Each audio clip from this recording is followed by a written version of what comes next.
के जहांगीरपुरी में 16 अप्रैल को ही हिंसा के मामले में अब बुलडोजर की एंट्री हो चुकी है। यूपी एमपी के बाद अब दिल्ली में बुलडोजर दौड़ेगा। श्रेया चैटर्जी मेरे साथ जुड़ गई हैं ज्यादा जानकारी के साथ।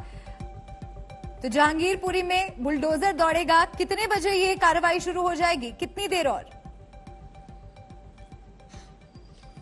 देखिए, एनडीएमसी की तरफ से जो समय मांगा गया था दिल्ली पुलिस को हैवी पुलिस डिप्लॉयमेंट की, वो 9:30 बजे की। और लेकिन आप देख सकते हैं कि पुलिस की जो फोर्स है वो ऑलरेडी तैनात है। Right control vehicles, tear gas ammunition और जो पैरामिलिट्री फोर्सेस है वो भी भारी मात्रा में अभी यहाँ पे मौजूद है। मैं अपने कैमरामैन को वो गलियां भी दिखाना चाहूंगी जिन गलियों में से उन लोगों को गिरफ्तार किया गया है दंगा भड़काने के लिए। इन गलियों में के अंदर ही बहुत सारे वो अक्यूज जो है वो रहते हैं और इसीलिए आप देख सकते हैं कि पुलिस की डिप्लॉयमेंट भी इसी रास्ते को फोकस करके हुआ है, क्योंकि इसी रास्ते के दो ऐसे लेन्स में जो अक्यूज है वो रहते हैं, जिसको दिल्ली पुलिस दंगा की मास्टरमाइंड बता रहे हैं अंसार, उनकी भी घर इसी गलियों में से है। तो कहीं ना कहीं इसीलिए इसी जगह पे हम देख सकते हैं कि दिल्ली पुलिस की जो फोर्स है वो ज्यादा से ज्यादा अभी ग्राउंड पे मौजूद है। और राइट कंट्रोल व्हीकल्स की बात करें हम, अगर हम बात करें टीयर गैस एम्यूनिशन की, अगर हम बात करें जितने भी पैरामिलिट्री फोर्सेस, आप आइए हम दिखाते हैं कि कितने सारे पैरामिलिट्री फोर्सेस भी अभी ग्राउंड पे मौजूद है। आप देख सकते हैं कि कैसे जो पूरी प्रिपरेशन है वो ग्राउंड पे हो चुकी है। बुलडोजर नहीं पहुंचा है अब तक, लेकिन कुछ ही समय में शायद वो भी पहुंच जाएगा। रास्ते भी क्लियर कर दिए जा रहे हैं। कुछ ऐसी गाड़ियां जो रास्ते पे खड़ी थी उनको भी दिल्ली पुलिस हटा रही है ताकि अगर बुलडोजर आए तो उसकी मूवमेंट के लिए कोई दिक्कत ना हो। आइए हम दिखाएंगे वो गली जिस गली से लेके अंदर अंसार की घर है और ठीक उसी के बाहर पैरामिलिट्री फोर्सेस की डिप्लॉयमेंट है, जो कि इशारा करता है कि दिल्ली पुलिस और तमाम सिक्योरिटी फोर्सेस की तैयारी पूरी तरीके से हो चुकी है। कुछ देर की इंतजार है, 9:30 बजे का टाइम मांगा गया था। आगे चल के हम देखेंगे कि क्या इन गलियों में से अंदर बुलडोजर जा पाएगा, क्योंकि गलियां भी सवाल पूछती है। बहुत ही छोटे छोटे ये गली है, क्या इनमें से इंक्रोचमेंट ड्राइव पॉसिबल है? कुछ समय में हम देखेंगे। लेकिन पुलिस प्रिपरेशन की बात करें तो वो पूरी तरीके से हो चुकी है। ये वो गलियां हैं जिनके अंदर वो अक्यूज जो मास्टरमाइंड जिसको अंसार भी कहते हैं वो भी रहते हैं। आप देख सकते हैं पैरामिलिट्री फोर्सेस की डिप्लॉयमेंट एकदम पूरी जोर शोर से है। बिल्कुल श्रेया, और तैयारियां देखकर समझा जा सकता है कि कितनी बड़ी ये कार्रवाई 20 और 21 अप्रैल को एमसीडी का ये अभियान चलेगा श्रेया, यानी कि 2 दिनों तक। तो कितना समय आपको लगता है इस कार्रवाई में आज लगने वाला है? 9:30 बजे अगर ये कार्रवाई शुरू होती है तो कितने बजे तक ये कार्रवाई चलना संभव? देखिए, इससे हमें पहले पता करना होगा कि कितने वो मकान हैं जिनको एनडीएमसी ने आइडेंटिफाई किया गया था। इसकी जो जांच पड़ताल होती है वो कुछ ऐसे तरीके से होती है कि जिन मकानों को अवैध घोषणा कर दिया गया था, उनको नोटिस जा चुकी थी, उनको आइडेंटिफाई करके फिर ये बुलडोजर चलता है। हम खारगोन में भी इसी फॉर्मेट को देखे हैं, दिल्ली में भी अगर बुलडोजर चलेगा तो इसी फॉर्मेट से चलेगा। तो उन मकानों को आइडेंटिफाई करने के बाद जो एनडीएमसी जो अथॉरिटी है वो ऐसा ड्राइव्स डिवाइड करके करेंगे। पहले एक दिन कुछ घरों को तोड़ा जाएगा, दूसरे दिन कुछ और घरों को तोड़ा जाएगा। आप देख सकते हैं कि सिर्फ अगर हम घर की बात करें, कुछ ऐसे भी घर हैं जो एक्सटेंडेड उनके जो कंस्ट्रक्शंस है, तो कभी कभी हमने देखा है कि जैसे खारगोन में कुछ पोर्शन जो होते हैं घर के उनको तोड़ा गया है। और कहीं ना कहीं ये दिल्ली में होगा या फिर पूरा मकान तोड़ा जाएगा, वो भी सवाल है। कुछ रास्ते पे भी इलीगल इंक्रोचमेंट्स है। आप मेरे दाएं तरफ देख सकते हैं कि रास्ते पे भी कुछ इलीगल एनक्रोचमेंट्स है। क्या ये अभी बुलडोजर के नजर में आएगा, ये भी एक सवाल है। लेकिन बात अगर किसी एक चीज की हम कंफर्म कर सकते हैं वो पुलिस डिप्लॉयमेंट की है, जो आप एकदम देख सकते हैं कि भारी मात्रा में है। और ठीक उन्हीं गलियों के बाहर है जहां उन लोगों को दिल्ली पुलिस ने पकड़ा गया था, जिनमें से एक वो अंसार है, दूसरा असलम है और दूसरी तरफ जो घर है वहां पे हम जानते हैं कि जिससे सोनू चिकना जिन्होंने गोली चलाई थी उनको भी पकड़ा गया था। तो कुछ देर की इंतजार है, बुलडोजर आने की इंतजार है। आगे हम देखेंगे कि कैसे इस ड्राइव को पूरी कर दिया जाएगा। आपको सुनाते हैं किस तरह की सियासी प्रतिक्रियाएं बुलडोजर के बारे में आ रही हैं।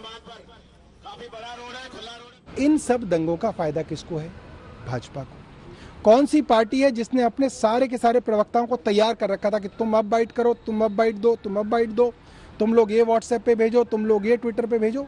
भारतीय जनता पार्टी। क्योंकि भारतीय जनता पार्टी ने एक स्क्रिप्ट तैयार कर रखी है, दंगों की स्क्रिप्ट, और उसका पूरा का पूरा राजनीतिक फायदा उठाने का इनके पास पूरा एक तरीका है। अब तक ये किसी एक अंसार नाम के आदमी को इन दंगों का मास्टरमाइंड बता रहे थे। आज हमारे पास बहुत सारी तस्वीरें इस अंसार की आई हैं, जिसमें भारतीय जनता पार्टी के नेताओं के साथ भारतीय जनता पार्टी की टोपी पहन के ये भारतीय जनता पार्टी की कैंपेन करते हुए नजर आ रहे हैं। भारतीय जनता पार्टी की प्रत्याशी संगीता बजाज के लिए कैंपेन कर रहे थे। तो आज ये बात साबित हो जाती है कि भारतीय जनता पार्टी ने इन दंगों की स्क्रिप्ट लिखी। तो अरविंद अभी हमारे साथ जुड़ गए हैं। अरविंद, अभी हमने दर्शकों को सुनाया आम आदमी पार्टी की प्रवक्ता क्या आरोप लगा रहे हैं भारतीय जनता पार्टी पर। अब जैसे जैसे इस पूरे मामले में कार्रवाई बढ़ेगी, सियासत भी लग रहा है कि अब और तेज होती चली जाएगी। जी बिल्कुल, सियासत तेज होती चली जाएगी और सियासत तेज हो चुकी है। जैसे ही बुलडोजर की एंट्री होती है मलिका, चाहे उत्तर प्रदेश में हुई वहां सियासत तेज हुई, मध्य प्रदेश में बुलडोजर उतरा वहां पर सियासत तेज हुई, आरोप प्रत्यारोप लगे, और इन सब के बीच आज जब दिल्ली में बुलडोजर उतरेगा तो आप अंदाजा लगा सकती हैं कि बुलडोजर अगर उतरने के पहले सियासत तेज हो गई तो बुलडोजर जब उतरेगा तो किस तरह की सियासत तेज होगी। इन सब के बीच जरा आप तैयारियों का जायजा देखिए जरा कि कल जो पुलिस टीम थी वो साधारण सिविल ड्रेस में थी, लेकिन आज अगर आप देखिए तो बाकायदा जो बुलेट प्रूफ है, डंडा है, हेलमेट है, यानी तैयारी आज पूरी है, क्योंकि आज यहाँ पर एमसीडी का बुलडोजर आने वाला है और इसको देखते हुए जो पैरामिलिट्री फोर्सेस के जवान हैं वो यहाँ पर तैनात है। उसके अलावा मैं आपको दिखाना चाहूंगा कि जो पुलिसकर्मी है, न सिर्फ पुलिसकर्मी बल्कि जो पैरामिलिट्री फोर्सेस के जवान हैं उनके हाथों में इस तरह का जो ये टीयर गैस का जो सेल है वो मौजूद है, और ये टीयर गन इसकी कहते हैं, टीयर गन। तो ये देखिए ये टीयर गन जो है वो भी यहाँ पर मौजूद है। तो पुलिसकर्मी, महिला पुलिसकर्मी, पैरामिलिट्री फोर्सेस के जवान सभी यहाँ पर तैनात है। एमसीडी ने डिमांड की थी 400 पुलिसकर्मियों की, लेकिन मैं आपको बताऊं कि 1500 से ज्यादा पुलिसकर्मी यहाँ पर पहले से ही मौजूद है, और न सिर्फ पुलिसकर्मी बल्कि पैरामिलिट्री फोर्सेस के जवान।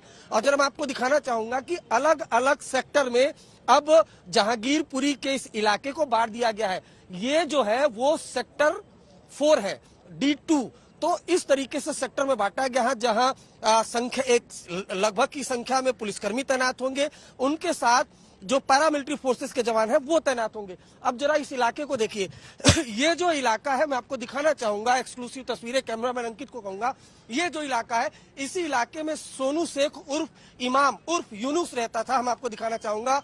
और एमसीडी का जब बुलडोजर आएगा तो वो इन इलाकों में चलेगा। हम पहली तस्वीर आज तक पर अपने दर्शकों को दिखाना चाहते हैं कि जो एमसीडी का बुलडोजर आ रहा है, एक्सक्लूसिव तस्वीरें, कि वो इन इलाकों में आएगा और बकायदा यहाँ पर जो भीड़ है वो सड़कों पर इकट्ठा हो भी गई है। और इसी इलाके में जो सोनू शेख उर्फ इमाम उर्फ यूसुफ रहता था वो इसी इलाके में रहता था, और इसी इलाके से आकर उसने फायरिंग की थी। और यहाँ पर जो आरोप लगातार स्थानीय लोग लगाते रहे कि यहाँ पर इलीगल इंक्रोचमेंट है, यहाँ पर आप बड़ी संख्या में घुसपैठी रहते हैं, तो उसको देखते हुए यहाँ पर अब आज एमसीडी की कार्रवाई होनी है। और इसको देखते हुए इन इलाकों में जो एमसीडी के जो अफसर है वो अब धीरे धीरे यहाँ पर पहुंचना शुरू होंगे, लेकिन भारी पुलिस बल की यहाँ पर तैनाती अरविंद हमारे दर्शकों तक पहुंचा रहे हैं। अरविंद, आप नजर बनाए रखिए, आगे भी हम आपके पास आएंगे और अपडेट्स के लिए।